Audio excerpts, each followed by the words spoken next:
And again, for today's video, gagawa tayo ng panibagong video. For today's video, gagawa tayo ng panibagong video. Ano ba? For today's video, gagawa tayo ng panibagong video. At ang video yung gagawin natin ay walang iba kundi ang nursery room tour ni Bibi and name reveal. Kasi last time may mga nababanggit na ako. Ang hirap niya nang iwasan. Pero ngayon sasabihin na natin kung ano yung tawag namin sa kanya. And makikita niyo rin siya dun sa wall ng room niya. So, sasabihin ko na din. So, ano to? Room tour / name reveal. Oh, gusto niyo yun? Malalaman niyo na yung name ni Bibi. Hey! So, ngayon, kung mapapansin nyo, nasa siren room ako. Hindi po dito yung room ni Bibi. Kung hindi, sa tapat ng room namin. Ay, magkatapat. Actually, yung kwarto to dati ng raton, but bumaba na sila. Pinalipat ko sila kasi mas importante malapit sa amin yung bata. So, anytime, bukod sa may CCTV naman, yun yung pinaka-importante. May CCTV, tapos merong audio keme kapag marinig namin siya. Eh, may bantay talaga siya kasi syempre may mga work naman din kami. Kung minsan lang. Pero the whole time, kung hanggat kaya kami magfo-focus sa kanya, gagawin namin. So, excited ako ipakita sa inyo. Nakita ko na siya actually. Nandun yung reaction ko kay Eloy. Ito yung channel niya. Siya rin yung katulong ko mag-design ng room and siya yung nag-organize lahat-lahat ng to. So, abangan nyo na lang yung ilalabas niyang content niya dito sa paggawa ng room kay Bibi! So ngayon, pasok na tayo. Nakakakilig to! Sobra! Alam mo yung kinikilig pa rin ako hanggang ngayon? Hoy, may nakalimutan ako sabihin. Isa lang masasabi ko. Arat na, pasok na tayo sa room ni Bibi. Hey! So, ayan, ito yung room ni Bibi. And kung makikita nyo, merong Bia! Nag-aanohan sila, nagtatalo-talo sila sa comment section. Kasi last na vlog ko dun kay Blackpink, nasabi ko yung Bia. Sinasabi ng iba dun Pia. Pia daw, tapos yung Via niya V-I-A. Hindi po, V-I-A po. Capital Baboy, Capital Ibon, Capital Ahas. Bia, so ayun po. Pinagsama-sama ko na. Bakit? Animal lover. Animal lover ako, oo. So, ito yung room ni Bibi. What's in the room na din to ni Bia? Kung makikita nyo, yung wallpaper niya is flowers, butterfly, and mga kung anek-anek. Kasi yan yung favorite ko. Yung team namin is Princess Garden Chenilyn. Yun yung nasabi dun sa So, abangan nyo nga yung vlog na yun. So, ngayon, itong painting na to is galing kay Mama. Ayan, kung makikita nyo, parang kapapanganak lang niya. Tapos may baby, tapos may butterfly. So, naisip ko siyang ipa-frame, tapos ng ganito para perfect siya sa spot ng room kay Bia. So, ayun, thank you, Mama! I love you! Huwag ka na magtampo, akala niya kasi hindi ko gusto yung painting. Gusto ko siya. And perfect siya para sa room ni Bia. And ayan, may mga Chenilyn Bumblebee, mga ganyan design ek. Kasi nga, gusto ko ng parang garden peg. So, ngayon, dito sa side na ito, sa likod ng pinto, makikita nyo ang table. Itong table na to actually dun yan. Dyan yan. Pero nilipat ko siya kasi meron akong nabiling upuan na pink. Tapos butterfly uli. So parang ang cute niya lang. Diba? So ngayon, for the meantime, dito na muna siya. Dahil yung mga nakalagay naman sa cabinet is yung mga malalaking mga gamit-gamit ni Bia. Dito yung mga parang stock na gamit niya. Okay lang dyan. Sige, pakita natin konti.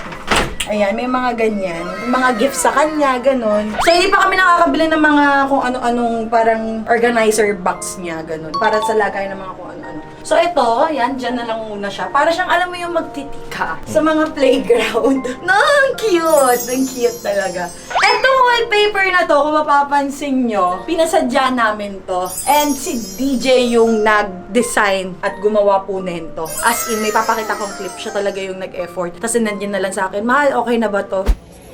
Siya yung gumagawa ng... Ay, God. Anong tawag dyan, mahal? Basta yung para sa wallpaper ni Bia. Siya yung nagdi-design. Pero ayoko nang galawin to. Pag kahit ganyan lang siya kasimple, punong-puno siya ng pagmamahal. Oh, ano pa gagawin mo dyan? Wala na, sinend ko na. Kailangan mo na siyang ipasa sa mga eksperto ng mga tunay nagpo-photoshop para malupit na ang wallpaper ni Bia. Yung mga keme-keme sa paligid, kung makikita nyo, yung Bia lang yung inano niya. Yung ginawa ko. Ganda na niya ni Bia. Ayun na, sinend ko na sa'yo. Thank you. Sabi mo, Thank you, Daddy. Saka na siya magta-thank you sa'yo pag mga ano na siya. 4 years old na siya, 5. Bia, pag napanood mo to, nandito ka pa lang nung ginagawa ko to. Cute. Thank you, Daddy. So, siya po ang gumawa niyan. Wala pong halong echos. At least siya yung gumawa nento para kay Bia. Hanggat nakikita ni Bia, hanggat sa paglaki niya, daddy niya yung gumawa niya. So cute talaga. Dito, hindi ko alam kung anong tawag dito, pero parang design lang siya. Chenes. Tapos, dito nagpagawa, ayan, syempre aircon, importante. Dito nagpagawa ako ng ganito, pero hindi pa po siya tapos kasi may salamin po siya. Lagayan ng mga kung ano-ano ni baby. Storage lang. Pag ano, glass po siya. So, pwede pa ako magpatong ng mga kung ano-anong chenes dyan.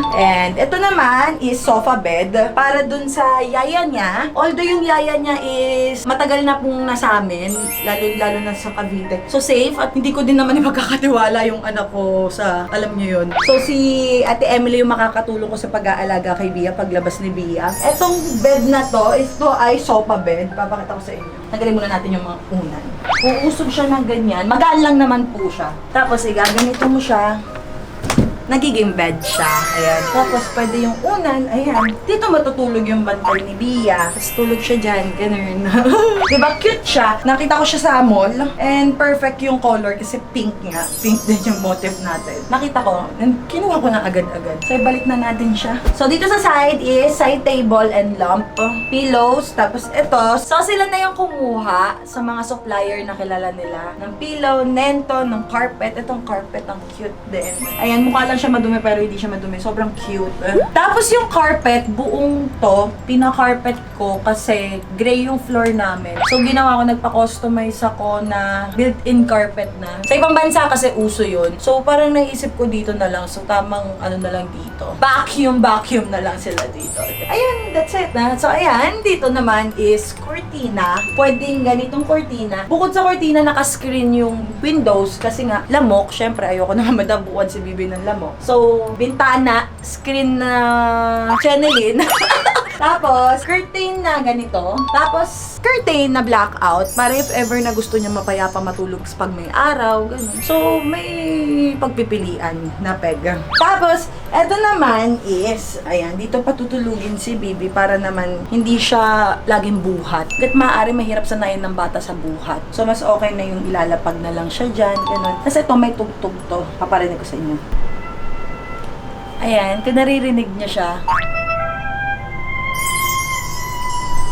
Ayan, dyan siya ilalagay para makatulog siya ng himbing, gano'n. Tapos ito parang ano lang siya, style lang naman. So habang binabantayan siya, pwedeng nakaganyan lang. Hi, Bia! Sobrang excited na si Mami makita ka! So dyan siya ilalagay. Yan yung eksena niya. Merong star and moon na nakalagay doon. Sobrang cute lang. Nakita ko lang siya online. So, kinuha ko na agad. Dito tayo dumako sa pinaka-spot ko. Kung saan pag nagpa-dede ako sa kanya, kailangan ko ng spot na ganito. And ipapakita ko rin sa inyo kung anong use na itong upuan na to kasi nahihiga din siya. Single sofa bed din siya. Single lang talaga siya. Hindi mo na kailangan maghanap ng partner, B. Char. So pink din siya. Nakita ko naman to sa SM North din. Binili ko din. Nung nakita ko siya, sabi ko, okay, perfect to sa room ni Bibi. Ito ay ganito. Pakita ko sa inyo. Move lang natin si rocking chenilin. Inilahin mo siyang ganyan. Tapos, ganyan yung use niya. So dito, pag tumambay ako, dito ako. Kung dito man ako abutin ng tulog, dito na ako abutin ng tulog. Tapos ganyan. Tapos ito, na ano to, gaganyan-ganyan pa siya. Hanggang doon. So hindi ko na papakita para hindi na ako sumayad doon yung bonggang-bongga. And hindi na tatin siya magulo. So cute lang. Sobrang kikay ni Mami, no? Kaya perfect din talaga na babae anak ko eh. Ayan, pag binalik siya, ganun yun. Tapos, tulak. Oh. Ayan. And, syempre, another lamp.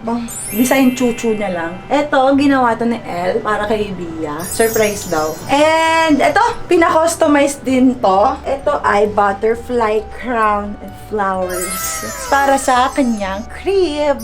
Itong crib niya hindi pa actually tapos kasi lalagyan pa ng mga kung ano-ano. And, ayoko din ipagamit sa kanya kung ano yung naka-install ngayon dito kasi kailangan lahat bagong laba para safe and para malinis. So, pinakita ko lang sa inyo para lang may idea kayo kung kung ano yung magiging itsura ng room niya kapag talagang nakalabas na siya. Sobrang cute. Kinikilig ako. Kaside na to is CR. Yan, CR to. Ganito yung kulay ng tiles sa baba. Diba? So, hindi siya talaga bagay. Kaya perfect na pinakarpet ko siya. So, ngayon may sariling CR para if ever abutin ng kung ano-ano. May sarili siyang CR and naka-warm water naman yung pag pinaliguan siya. Bibili na lang siguro ng tatungan niya, ganun. Para safe and cute.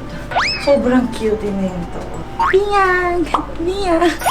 Pag Bia, pag napanood mo to, ganito akong ka-excited. Ewan ko, kami ni DJ, kanina nag-uusap nga kami. Dapat dito na to kami natutulog. Ngayon pa lang. Kaya nga tayo nagpagawa ng room ni Bia kasi mahirap na itabi din yung bata, lalo na pag newborn. Lalo na pares kami walang alam. So, kailangan niya talaga ng baby's room. But, hindi naman ibig sabihin may baby's room siya, hindi namin siya pofokusan or hindi namin siya babantayan or hindi kami tatambay dito. Kasi ako, mas gusto ko nang tumambay dito sa kwarto na to kaysa sa kwarto ko. So, ayun, sa kaka-excite lang. Ang cute. Sobrang cute. Sana nagustuhan nyo tong na to. Kapag may mga vlog na interview dito na lang.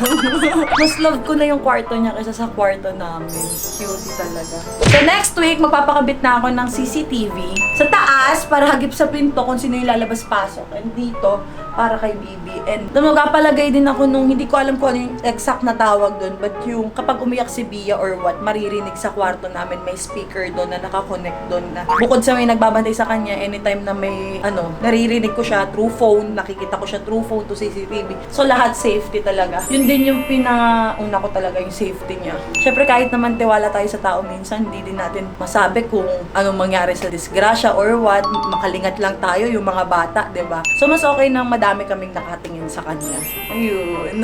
So, ayun na guys! Sobrang love na love ko yung team nung room niya. Yung naging kinalabasan niya. Kasi wala talaga ako masabi. Ang gustong gusto ko sa part na to is pag yung patay yung ilaw. Kapag nagpapahinga siya. Tapos ganito lang yung guys. Tapos kapag ganyan dyan, nakikita ko yan. Sobrang ganda.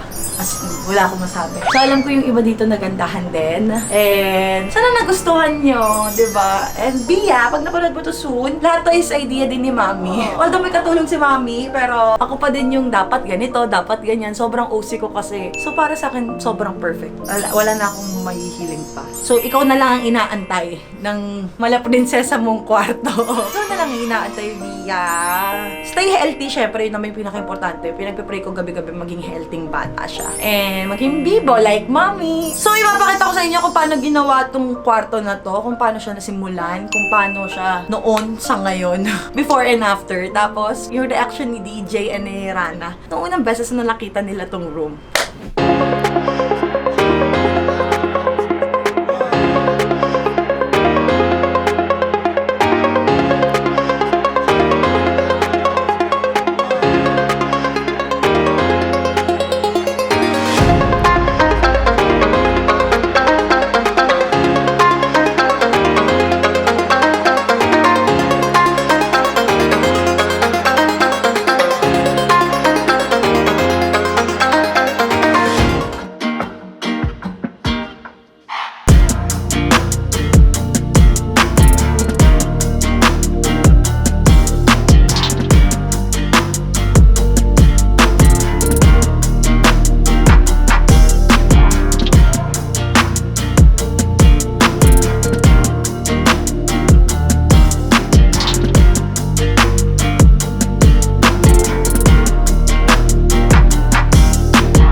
Teka lang. Daddy's turn naman. Open na. Oy! Ang ganda! Gagi! Princess na princess si Baby. Gusto ko matulog dito. Pag lumabas si baby. Ako nga kahit wala pa siya, gusto ko na dito ako eh. Dito na lang tayo. Ang ganda ba yung kwarto ng alak namin sa kwarto namin? Ang ganda. Dito ako matutulog, love. Dito ka matutulog. Palagi. Palagi. Diyan ka na lang dito ako. Nakakatawa, no? Lumabas ka na! Lumabas ka na! Ako din gusto ko na siya lumabas. Cute, no?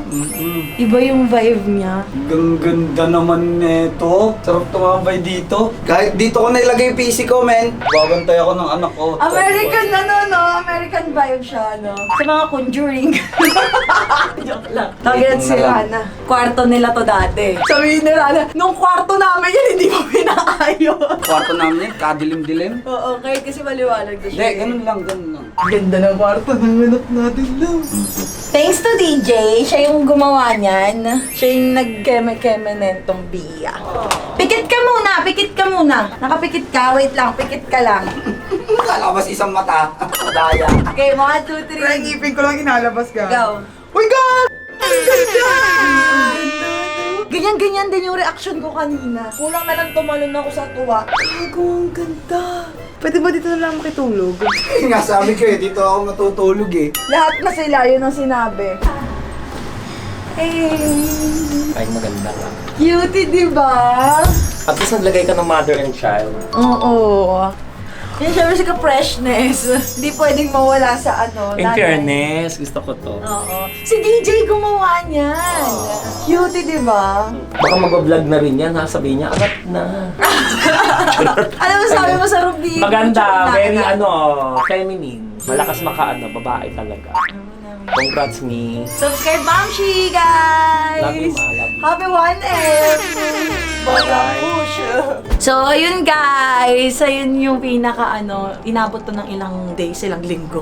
Tapos, lahat to. Ito yung binili namin nung dun sa Husna na pay. Si Daryl lang nagbayad dun. So, ayun guys. Hope you like this video. At sana nagustuhan nyo yung room ng anak ko. And, antayin na lang natin si Bia. Alam ko excited na kayo, pero mas excited ako. Araw-araw ako excited. Maya ako excited. Pinagpipray ko talaga na lumabas siyang healthy and like mommy. Char! Joke lang. Kahit ano naman, basta healthy lang, diba? So, ayun guys. Please don't forget to like, share, subscribe, and click the notification bell for more updates and for more upcoming videos. I love you all, Sebis. Thank you, Ate El. And thank God, sobrang ganda ng kinalabasan ng room ni Bia ko. Ayun, Sebis. Bye! Do share, do share, do share.